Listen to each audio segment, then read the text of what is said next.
Thank you, Liz, and hello, and thank you for joining us for today's session, Mind the Gap, Recruiting and Retaining to Fill Important Hiring Shortages. This webinar is part of the Lutheran Services in America Strength and Service series, which is laser focused on examining and tackling the uncertainties in today's climate, workforce being one of those big ones, all with the goal of helping move your organization forward. So today, I'm pleased to introduce our guest speaker from Paycor, Katie Bunn. Katie is a Senior Vice President of Leaders in Industry Growth at Paycor. Paycor is a new partner of Lutheran Services in America and is a leading provider of human capital management software. Paycor software saves time, provides powerful analytics that provide actionable insights, and offers personalized support through every step of the HR process.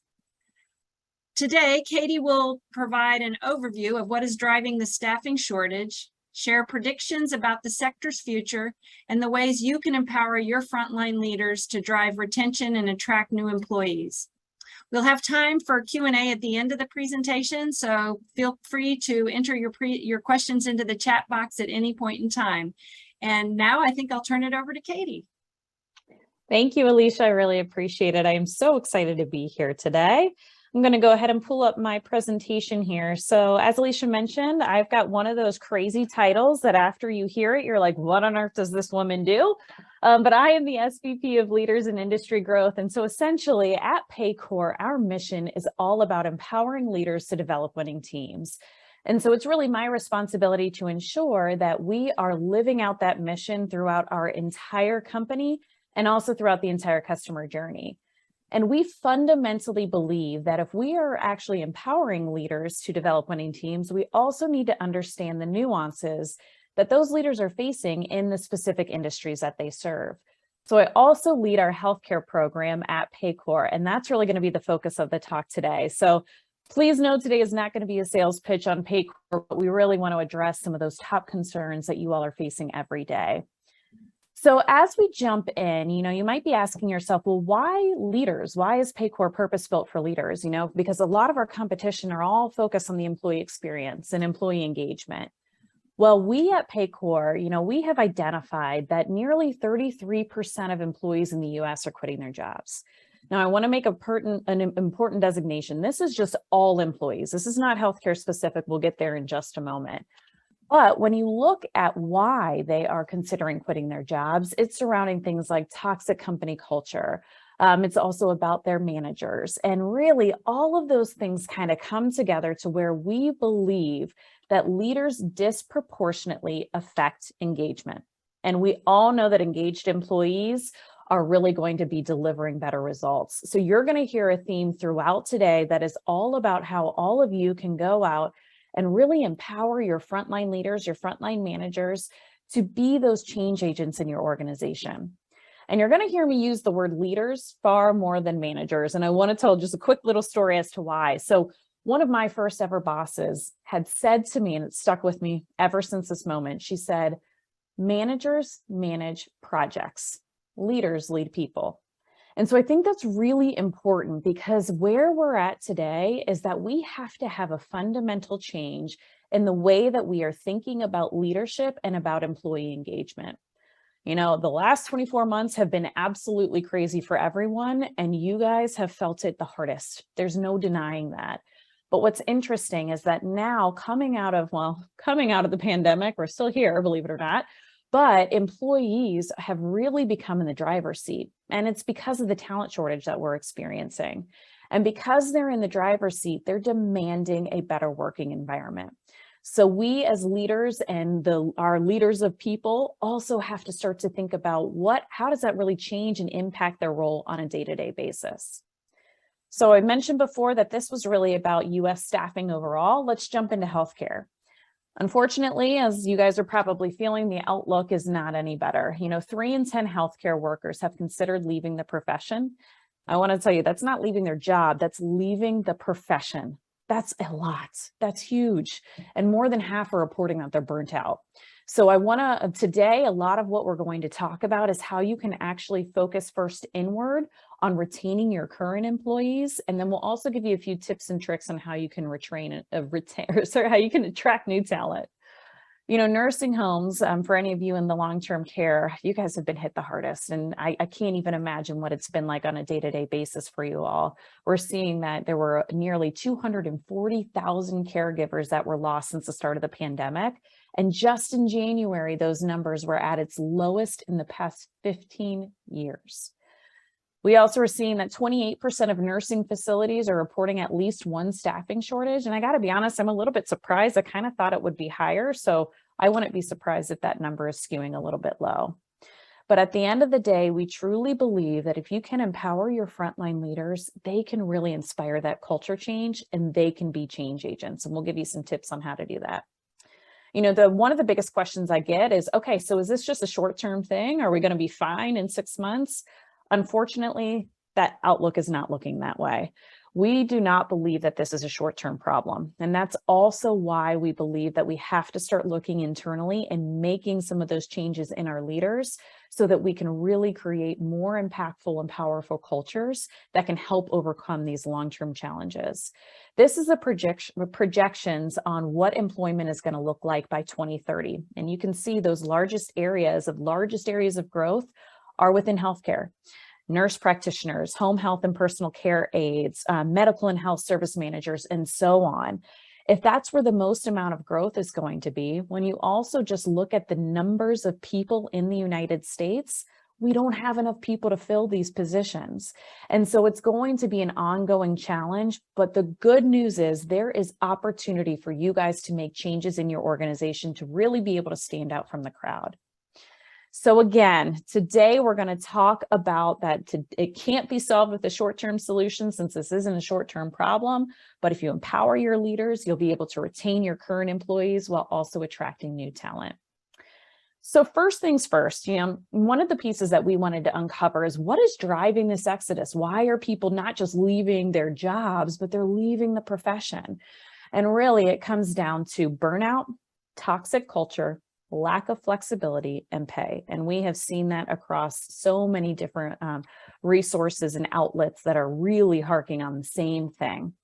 And, you can see some of these quotes here. There's so many more that I could have pulled. I just thought that these were pretty telling. This woman was a director at her organization. She said, my phone was never off. I was burned out. I loved bedside nursing, but I desperately needed work-life balance. And that's what you keep hearing time and time and time again. And as you think about the talent shortage, of course, it's only going to exacerbate this.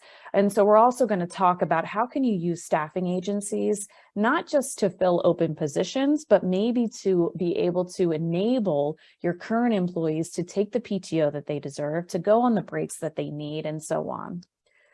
This one I also think is pretty interesting here over on the far right, where this woman was saying that she quit due to a toxic work environment, unsupportive administration, verbally and physically abusive patients, and the pay just didn't justify the level of stress she had to endure. Those are some strong words: toxic, unsupportive, verbally and physically abusive. That's a heavy weight and a heavy burden to carry.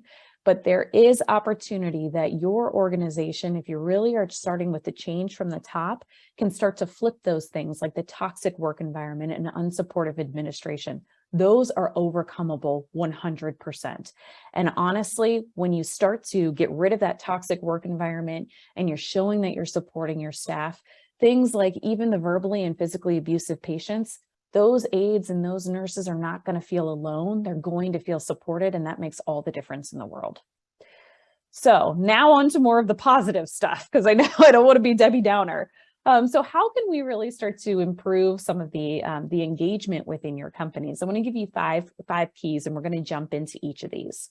I keep mentioning this whole leader thing. So a couple of areas where I want to encourage you to train your leaders. First is training them on the signs of burnout. We've talked about, toxic work culture, all of those things. Burnout really is what starts to showcase that indicator. And as you look at this list, these are really the list of signs of burnout specifically for healthcare workers. And so really, I think that the biggest thing to take away from this slide is that it is all about when do you see a marked change in behavior? And hopefully, if you are training your leaders on these pieces or these elements, they can start to see these red flags early and do something about it. Even just having a conversation with their team members can mean all the difference in the world, from that person feeling completely isolated and like they have no hope, no one understands them or cares about them, to them feeling like, okay, I am understood. I can hang in there. There is something that can be done. Another thing that is easy to also see that actually starts to go past some of these more emotional type of red flags is if you are seeing employees that are taking off 1 day a week for a few weeks in a row, they're probably interviewing. So if you're also starting to see them updating their LinkedIn profiles, they could be interviewing. So really starting to train your leaders on these pieces can allow them to start having meaningful conversations before it's too late. The next piece I want to talk about as it relates to training your leaders is setting expectations for your leaders. What we have seen in talking with a lot of our healthcare customers is that really in healthcare, it wasn't this is true for a lot of industries. I would say manufacturing is the same way, where in the past, there wasn't as much pressure on leaders to be thinking about employee engagement. Really, their focus was more on the performance metrics or what level of care they're providing. And so this is a new muscle that your leaders are having to learn to flex, but they don't know that they need to flex it unless that expectation is set with them. So at Paycor, we have actually developed what we call the core leadership model. And essentially what that model seeks to do is to kind of break down what are those keys to really becoming an effective leader. And we believe that effective leaders really focus on coaching their employees towards constant improvement. 2, they optimize their performance to meet organizational goals. And 3, they recognize their employees appropriately to retain top talent. So let's dig in a little bit more to each of these. Coaching. This is one of those things where your employees, they want to feel supported. They want to feel heard. They want to feel like they matter in your organization. And by a leader having consistent coaching conversations with them, that really shows that indication that they're being invested in, that they matter in this bigger organization. One of the most critical things to do here is to ensure that your leaders are asking them, what's your career aspiration? What do you aspire to? I would say that the vast majority of people, unless they're very close to retirement, they don't want to stick in the position that they're in today. And so opening those conversations and that dialogue can also help the managers then understand, number one, what's the expectation of the employee? What do they want to get out of this career? But then number 2, it can also help direct those coaching conversations, because let's say that this individual aspires to be a manager one day. Well, the coaching is going to look very different than someone that wants to continue refining their skills, just as an example. It's also really critically important that in this stage, you are starting to think about goals. What are the goals for that individual? But also, what are the goals and success metrics for the organization, for both the leaders, the team, and also the individual? Because that's where the optimizing comes into play. One of the biggest things here is that, again, each individual doesn't want to just feel like they're a cog in this, this big factory, if you will. Even though it's healthcare, it can oftentimes feel like that. And so they want to understand, how are they as an individual person really supporting the missions or the organization's mission? That's critical. That makes them feel important, and that they're not just another person clocking in and clocking out. Also being extremely clear on what success looks like for their role. What does good look like, so that those employees can ensure that they're spending their time in the right places. And then as we start to think about retain, this is really about the leader needs to be uncovering with each of their employees what motivates and drives each of those individuals. Because I think too often, well, one of 2 things kind of happens in organizations. The leaders either, number 1, just don't do any recognition and then nobody feels good. Or 2, they almost take a one-size-fits-all approach to recognition, to where they think, oh, I like this, so everybody else must like this too. It's not always the case. The easiest example I always give of this is that if you think about an introvert and an extrovert, let's say that you have an introvert on your team that has just gone above and beyond for a patient, and you really want to recognize this individual. So you have a team or a company town hall, and you say, hey, I'm going to bring them up on stage and recognize them in front of everybody. This is an introverted person. That could actually mortify them and can have an adverse reaction instead of that positive reinforcement that you were trying to do. So if you encourage your leaders to understand and get to know their team members, they can then start to think about what recognition would be more meaningful for that individual. A handwritten note that really talks about that specific situation and why that really showed their manager that they went above and beyond could be so meaningful for an introverted person. And it also shows that you're paying attention and you understand what they're going through every single day. It has a lot of improvements or a lot of opportunities. Next, number 2 was all about ask, don't assume. So I know a lot of organizations are doing staff surveys, which is fantastic. I would encourage you though, if you haven't done a survey within the last 6 months, it's probably time to do another one. When you think about surveying, the key is consistency, especially again, if you think about the last 24 months, I bet your employees' opinions were swaying like with the wind. So really within those employee engagement surveys, you want to be uncovering things like, do employees feel pride in working for your organization? Because that's going to tell you how engaged they really are. Are they willing to recommend working at your organization to a friend or a family member? Again, that really helps give you an indicator of how engaged your employees are. And then also have questions surrounding manager trust, manager confidence. Do they feel like their managers are investing in them? Because one of the things that you want to uncover with these surveys is, where are you having the biggest issues? Is it about an employee's perspective of the organization? Is it about their direct manager?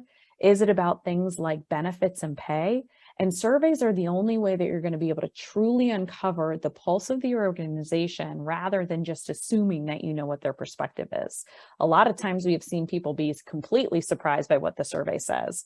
One example of that is, us at Paycor, we work from home. I know you guys don't have that luxury, but we thought that our employees wanted to get back into the office. We had an incredible culture. They didn't. They loved the flexibility. We never would have known that if we hadn't asked. Another piece, again, we talked about recognition and uncovering what types of recognition matters most. I'm not going to hit on that again, but benefits and pay perceptions are extremely important, especially right now. One of the things I feel like we're always hearing, especially in long-term care, you have your hourly employees, they could get paid a lot more going across the street working at fast food. And of course, what I'm not encouraging you to do is to really try to have a tit for tat where you're, matching them. I know that budgets are extremely tight, but knowledge is power in this instance. Benefits is also a really interesting one where, again, coming out of COVID and really as we think about new generations coming into the workforce, different types of benefits matter more than they used to. And so survey your employees, because your employee base is going to look different than my employee base. And you need to create a compelling benefits package that's going to speak to them. This next idea is something that we have done before. I've done in a lot of different organizations. And actually, prior to joining Paycor, I used to be in advertising, and I did a lot of advertising for hospital systems. And with those hospitals, not only were we helping to promote their services, but I personally was actually involved with a lot of their internal employee advocacy and how could they make their internal employees be advocates for their hospitals and actually use their services. That was a big problem they had. And so one of the things that we did was, you can create either an employee council or think about it as an employee focus group. And really the goal of this is that this allows you to have a consistent pulse on what are the feelings and the emotions that are happening throughout your organization. This group of individuals also then can be taking ideas that they're hearing from their peers and bringing them to the forefront as things that you guys can have make as optimizations throughout your organization. A couple of keys I think that are really important. I've also seen this go horribly wrong, where if you create an employee council, but you have no intentions of ever bringing their ideas to life, just don't do it. Because honestly, if you do this and then you don't actually bring their ideas to life, it actually has an adverse effect. And people can start to think, now my organization doesn't even listen to me. And it just reinforces that negativity. So make sure that your organization is ready for change before you start doing something like this. That kind of goes hand in hand with their listen to the feedback. If they're giving you feedback that you don't like, you got to hear it because you asked for it. The other piece that goes really hand in hand with that is that as you bring these individuals on, make sure they understand that this is a safe space.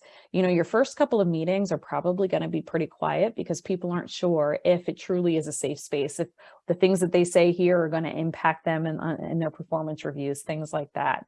So really help them to understand this is a safe space. We are doing this because we want to make the working environment better for you and better for your peers.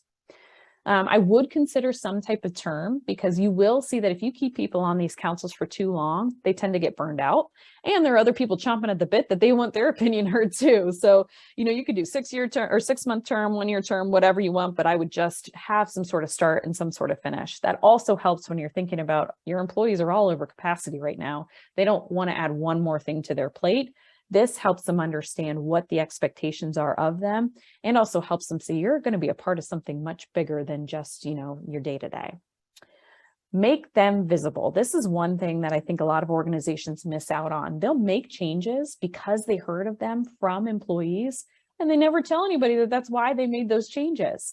So really, when you are doing these changes, make sure you say this directly came from our employee council or whatever fun name you come up with it. Just make sure that it is visible, that it came directly from employees. The next key that I want to talk about is how can you make worker wellness a part of your culture? You know, a lot of this actually stems from at the beginning of the pandemic. Obviously, there was a shortage of PPE. No, well, I almost said it wasn't anybody's fault. It's clearly somebody's fault. It wasn't your guys' fault. It wasn't available. But what happened was that because that wasn't available, it increased fear. It created animosity, and it created some disengagement of I can't even feel safe and my organization can't provide for me. And so why I bring that point up is that you can use that as an example and think about how can we really ensure that we are over communicating with our employees about how we are taking care of them, how we are taking care of not only their mind, their mental wellness, but just really their entire being. One thing that I'd be interested in, if you guys want to add this in the chat, feel free, you know, how many of you currently have ERGs or employee resource groups? Or how long has it been since you've kind of reinvigorated those employee resource groups? ERGs really can start to become almost the foundation or the fabric of your company culture. They can be that heartbeat that you need when you need it most. And so I would encourage you guys, you know, if you don't have ERGs, survey your people, see what kind of ERGs they might be interested in, especially your younger employees or new employees looking to come to your organization. They want to know that you have some of those things that they can get involved in that helps them feel a closer tie to their peers, but then also to your organization. We talked before about how critical recognition is for leaders, but I want to challenge you guys to make recognition a part of your culture.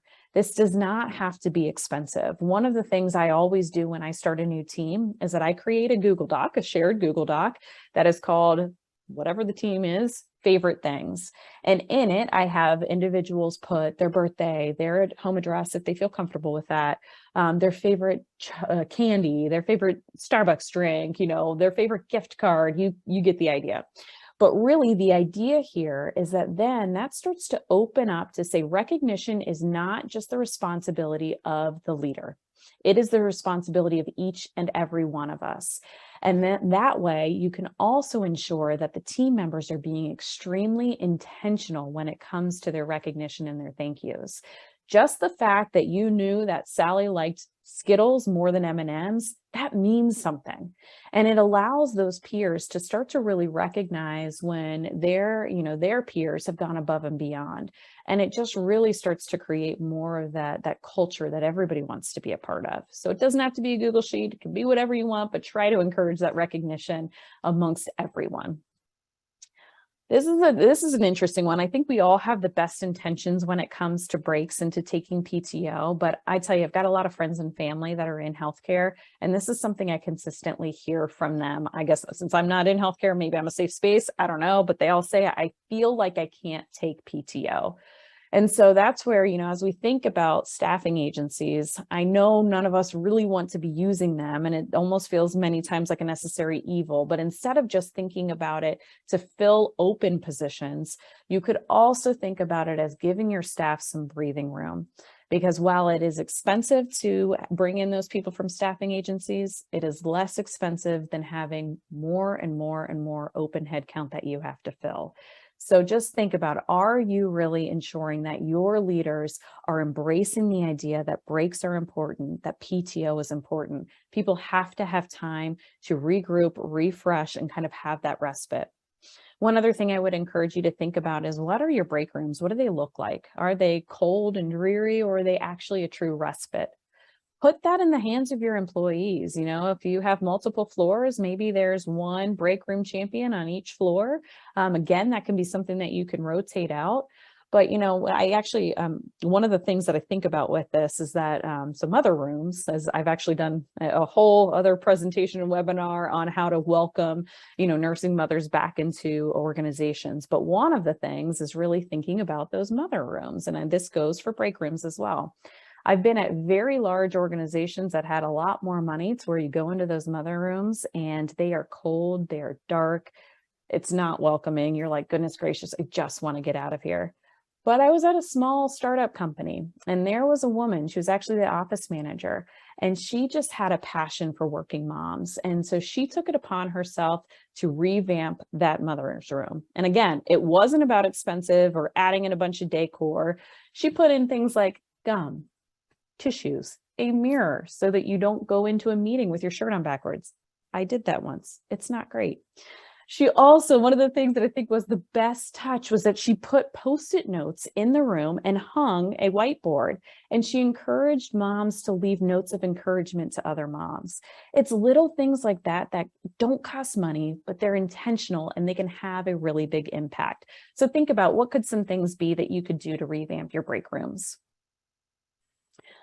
You know, it's interesting. I mentioned before how we identified that within our organization, people love the flexibility of being able to work from home.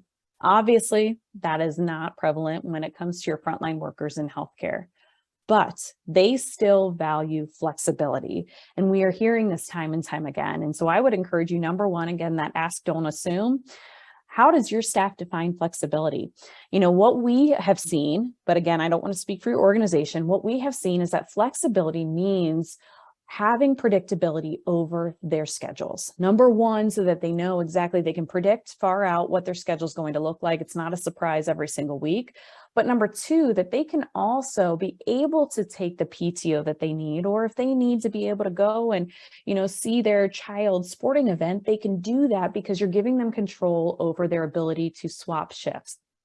I said it right that time. I always get those confused. It's a tongue twister. But so there's a lot of companies out there like Paycor, and again, not pushing it, but we do have a scheduling solution that allows your staff to actually be able to swap shifts on their cell phone. Super easy, and then it doesn't create a nightmare for all of you. Way easier than trying to do it on manually. So really think about, what are ways that you can infuse flexibility into your organizations, but don't assume, ask.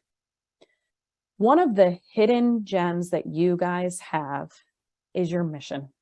And I say hidden gem because I feel like over the last 24 months, that toxic culture, the abuse from the patients, the fear almost started to overtake the idea of the mission. But if you can help your staff remember why they got into healthcare in the first place, that's going to be the biggest factor to help keep them at your organization and not going to a restaurant across the street where they're going to make $1 more an hour. That mission is why they got into the field. That mission is what gets them out of bed in the morning. And there's a couple of ways that, again, you can help empower your leaders to uncover this with their team members. One of the things that I love to do is that uncover loves and strengths.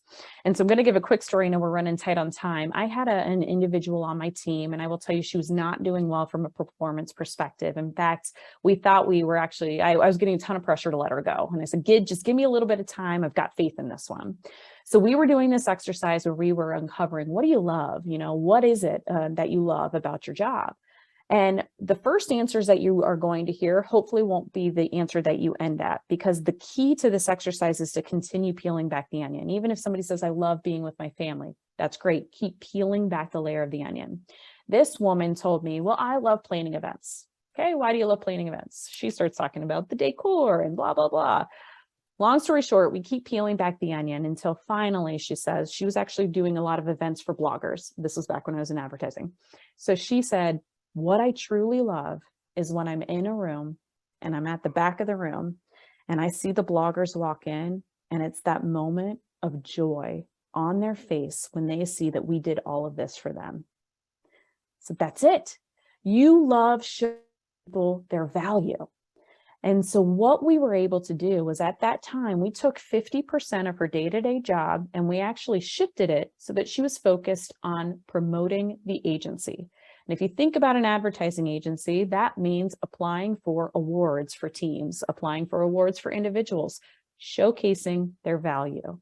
This girl took off, and I'm not saying it was because of me. It was because of the power of uncovering loves and what drives individuals, uncovering that passion. She now has grown to be a VP, and the only thing that she's doing, not the only thing, her entire job now is promoting the agency. So tap into those loves of your employees. That's what's going to keep them. That's what's going to make them sticky at your organization. Also think about, again, it's been a trying, tough time. I feel like half of this presentation has been a little dark. Focus on the bright spots. Share patient and staff stories of those happy moments. Make them extremely visible, but don't just make them visible. Also think about ways that you can actually encourage more of those stories to come. You know, there are all sorts of scouting organizations out there that, as part of their service hours, they want to be sending thank you notes to essential workers. So encourage them to do that. Create those community connections. If you think about the beginning of the pandemic, that was one of the things, at least that I keep reading, that was keeping people going, was that they were held in a spotlight for being an essential worker. And then unfortunately, that started to fade away. So think about ways that you can start to bring some of that back and make it super visual.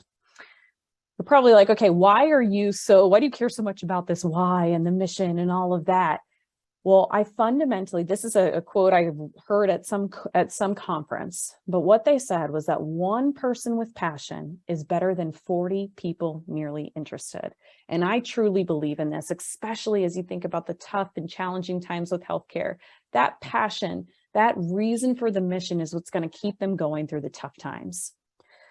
Moving on, I promised you I'd give you a couple of tips on how to attract new talent. Again, the reason why we were so focused on employee engagement is because I want you to retain the staff that you have. It is so much more expensive to hire and replace talent than it is to keep your existing talent. But the other piece is that if you have a robust company culture, it's also going to help you attract new talent. So as we go in here, I want you to think about creating, short and long-term strategies. So this got a little funky. Sorry. So first, evaluate your comp strategy.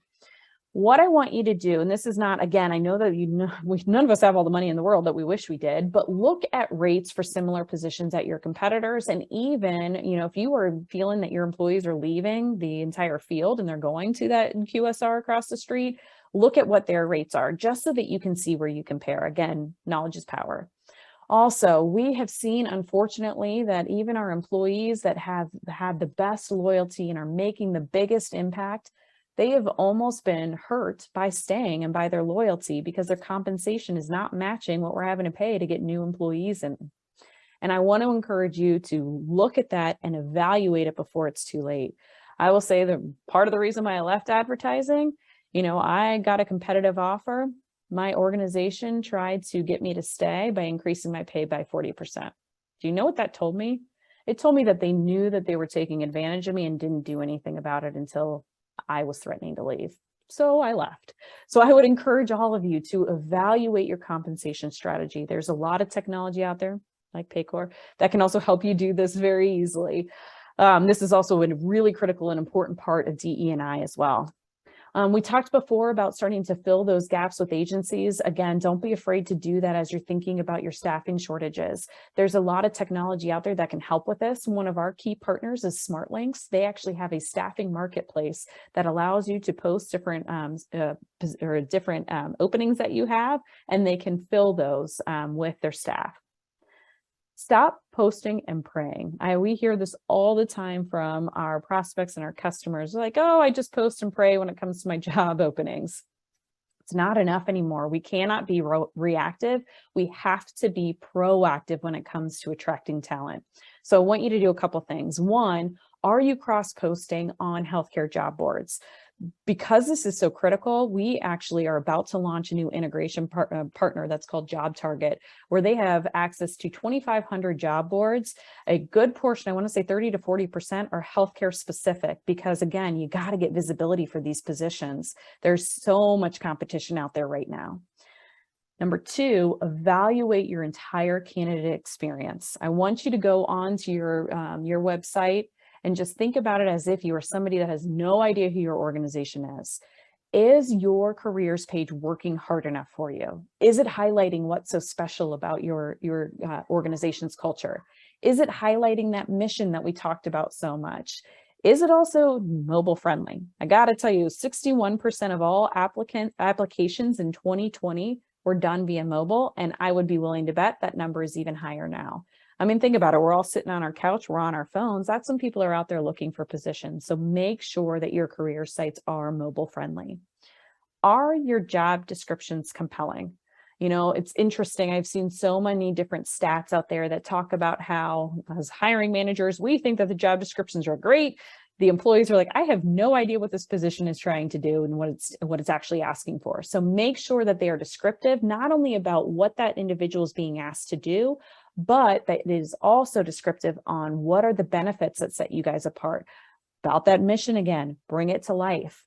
One thing I want to hit on here really quickly is, as we also think about cross-posting on job boards, we are also seeing a shift to where it is becoming of utmost importance that individuals are living in close proximity to their employer. Gas prices are through the roof. So there's a lot of new technology that's now emerging that actually allows job seekers to start to see what job openings are very close to their home. So make sure that you are also very clear about the locations that you are hiring for. When we think about long-term strategy, you know, really be thinking about a candidate pool.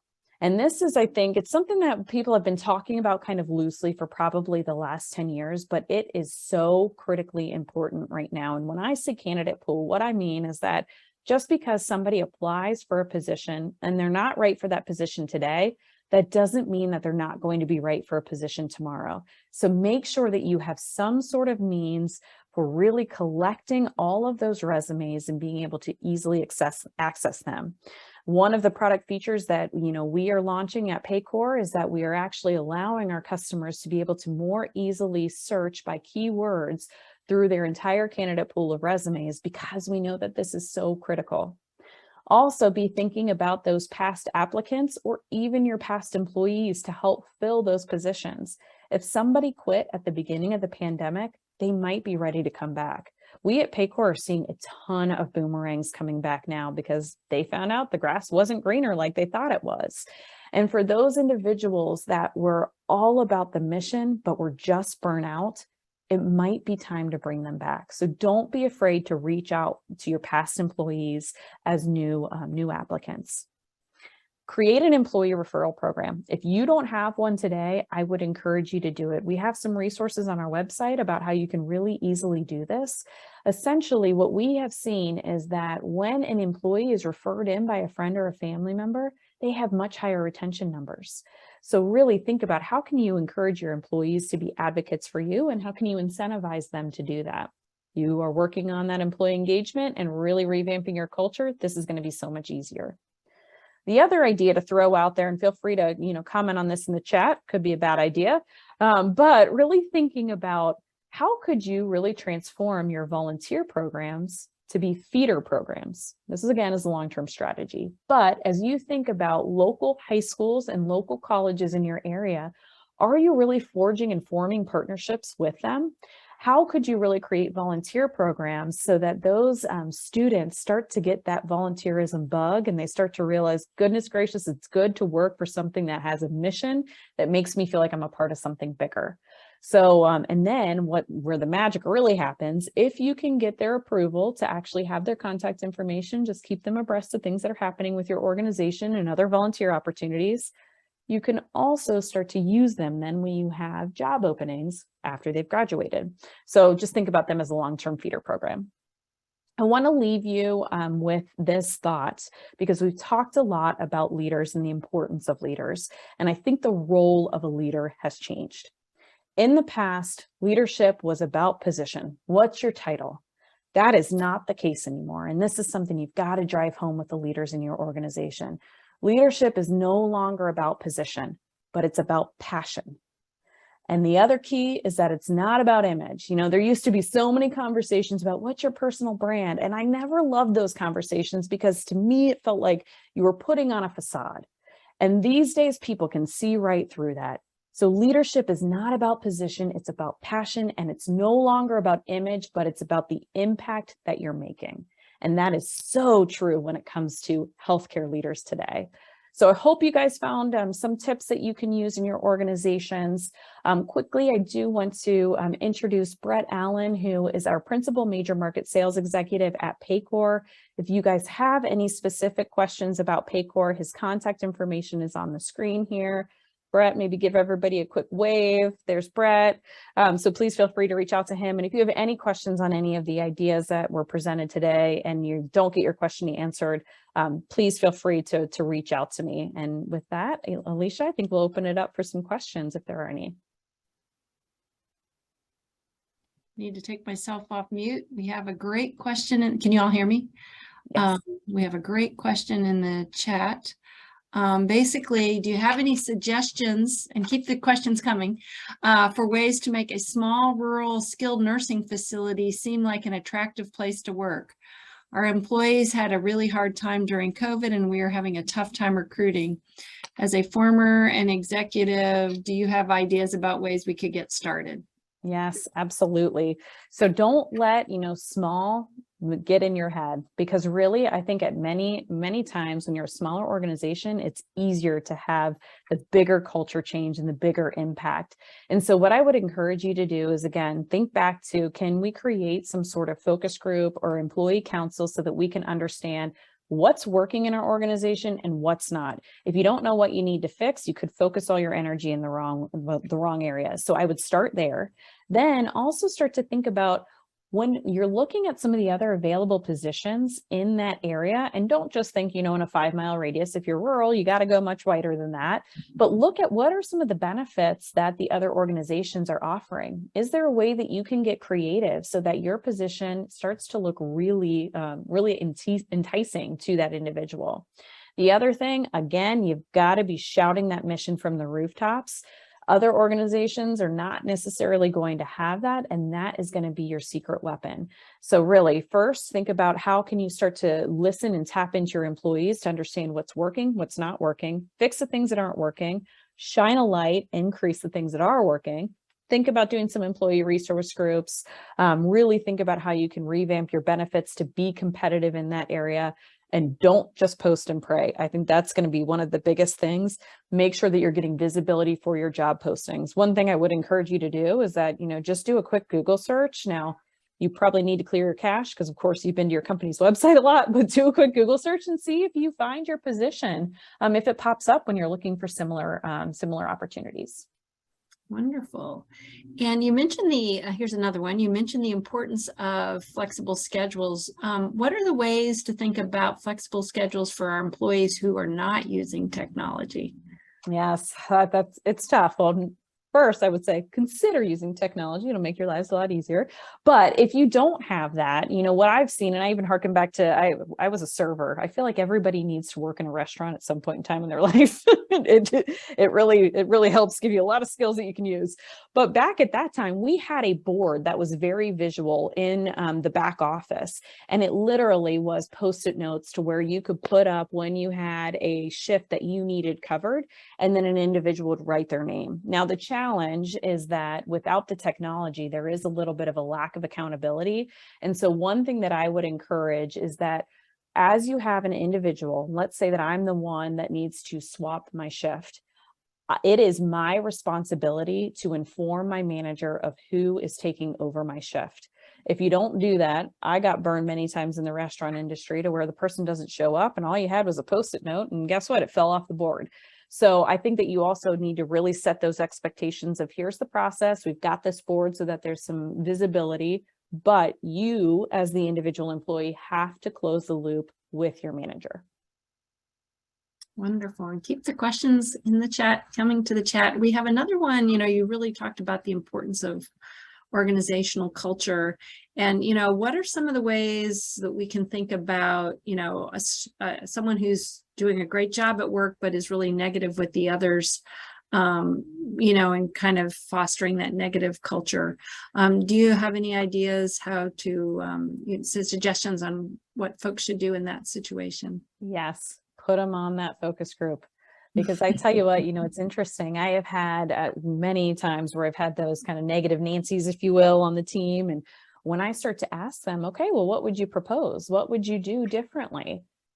They claim up. They don't have anything to say. And so it's interesting what happens when you invite them to become a part of the solution. One of two things is going to happen. One, they'll start to realize they'll look internally and be like, man, I have not been a part of the solution. I really am creating part of the problem.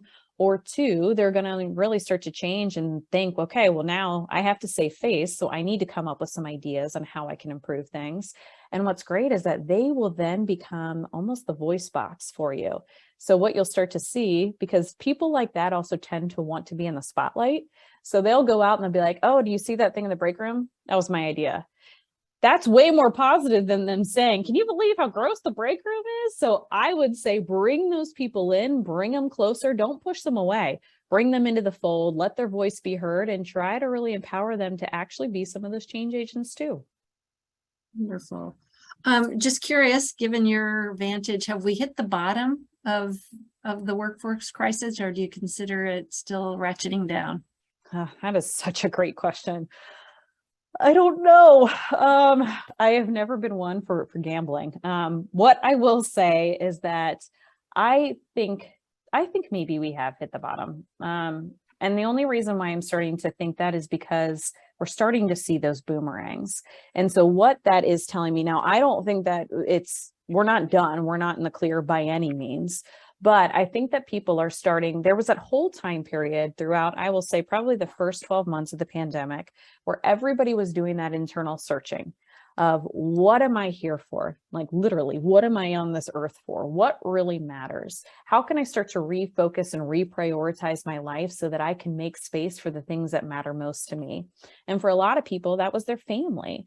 Being home during the pandemic really allowed them to start to think about, man, I can't go back to the grind that I was facing before. And so I feel like a lot of that self-discovery has happened. And so that's why I think we're maybe getting out of the bottom of it, because I think people have done the self-discovery and now they're just trying to figure out how they can fulfill those things.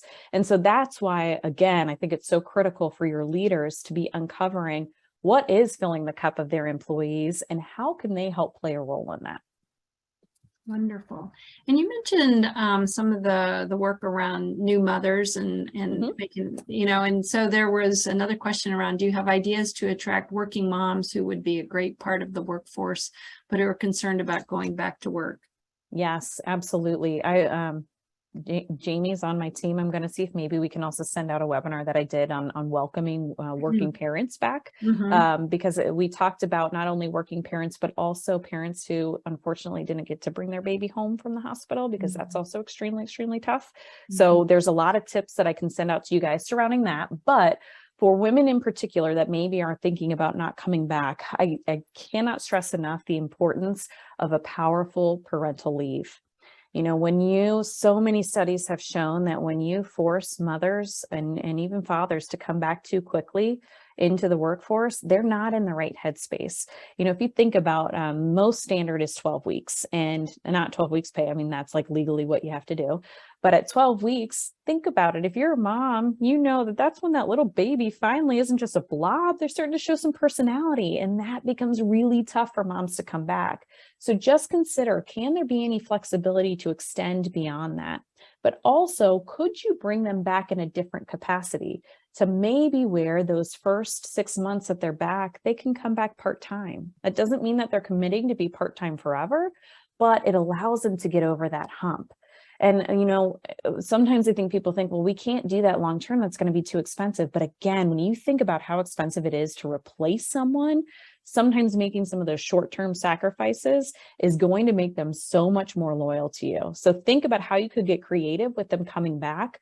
One of the other things I would consider too, and this was actually something that was after I had my first child, this was an option that was presented to me where they said, hey, do you maybe want to take Wednesdays off?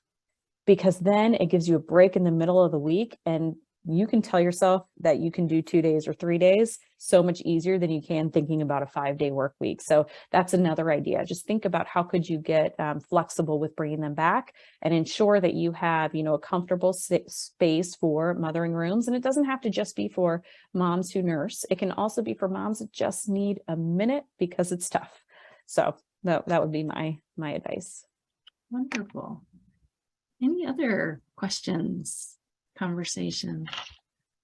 Well, Katie and Brett, thank you so much for this great webinar and all the information that you provided and all the work that Paycor does in partnership. And thank you all on the Zoom room for joining us today.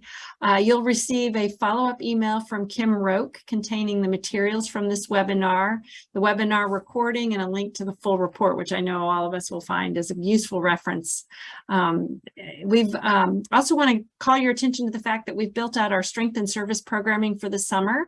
And I want to call your attention to some of our upcoming programs. Kim will put a link in the chat, but June 15th, we have the CEO and the board, The Art of Governance as a Competitive Advantage. It's a really exciting webinar we're doing in partnership with the Lutheran Church Extension Fund and featuring Dr. Kurt Sinski. So that'll be great. June 21st, we have members Cassia up in Minnesota, LSS of Northern California, and Jenna Cross Lutheran Services, joining with our partner Simply Connect to talk about how technology has streamlined their workflow, improved outcomes, and actually led to greater employee satisfaction and what they hope is longer term retention. So kind of building on the theme from today.